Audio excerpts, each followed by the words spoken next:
Subhaanallah, waan onnee nama tuqu.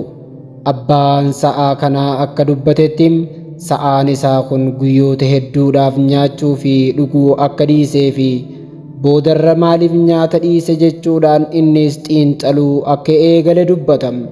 Boodarra yaadni tokko isaa dhufeef, jabbiin isiin dhalte tun qaama miidhamtuudha, dhaabbachuu hin dandeessu. Jabbii kanaaf jecha tarii nyaata dhiisee jechuudhaan yaadni isaaf dhufeem. Jabbii isii kan ol kahuu hin dandeenye kanaaf jecha nyaataaf dhugaatii dhiistee laata jechuudhaan erga yaadee boodam furmaatas barbaaduu jalqabe. Abbaan sa'aa kun deemee funyoo yookiin haada barbaadee fidee ulee yookiin muka wahii fayyadamee funyoo yookiin haada kanaan miila isii kan dhaabbachuu dideef kanam miila artifishaala yookiin namtolchee godhee fi akka isiin ol kaatu taasise. Sa'aan kun ilmoo isii kana dhaabbachuu isii akkuma agarteen akka namaa abbaa isii kana galateeffatuu fakkeessuun sagalee onnee nama tuqu dhageessisuudhaan imimmaan roobsite. Afaan hin beektu malee akka isiitti abbaa san galateeffachaa waan jirtu fakkaatam. Akkuma harmeen teenya ilmoon isii jalaa dhukkubsannaan hirriiba lakkistee teessum gaafa ilmi isii fayyemmoo gammaddu sanitti sa'aan kunis gammachuu isaa waan ibsataa jiru fakkaatam. Akkuma guyyaan bubbulaa deemuun jabbiin sunis miilli isii jabaachaa dhufem. Boodarra ifumaaf dhaabbachuu jalqabde. Sa'aan duraan nyaata dhiisee dhugaatii dhiisee dhaabbachaa bulum amma nyaatas jalqabee dhugaatiis jalqabe.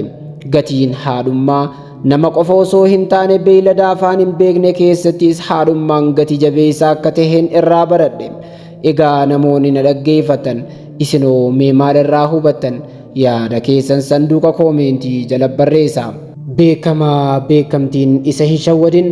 Namni kun tiiktookara beekamaa addunyaa keenyaa Kaabii Laamee jedhama.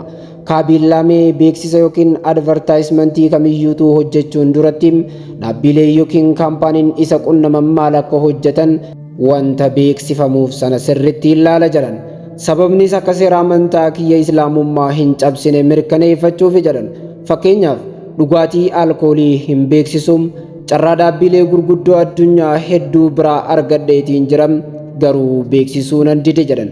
Sababni isaatis ani musliimoota keessaa tokko waan ta'eef akkasumas namoota miiliyoonota hedduu na hordofan irratti dhiibbaa qabaachuu waan hin hubadheef keessumattuu daa'imman irratti dhiibbaan inni qabu hamaadha waan ta'eef jedhan. Wantoota nagaa fi miidhaa hin qabne beeksisuudhaan filadha jedhan. Ilaali gaa anaa fi ati beekamtii hanga isaa osoo qabaannee rabbii keenya waliin wal dhabnee khasaaraa addunyaa fi aakhiraatiif saaxilamna. Anaa fi ati ammaa hordoftoota firii lamaan kanaaf namni laatee mataa nu dhaqqabu hin jiru. Dubartii waliin malee viidiyoon vaayiraal hin baatu jettee dhalaa ajnabii waliin viidiyoo waraabdam. Waan rabbiin nurraa jaalatu beeksisaa jirra moo ergaa rabbiin jaalatu hawaasa biraan gahaa jirra moo jennee osoo if gaafannee ergaan asitti isiniif dhiyeesse kun daawwitii guddaadha.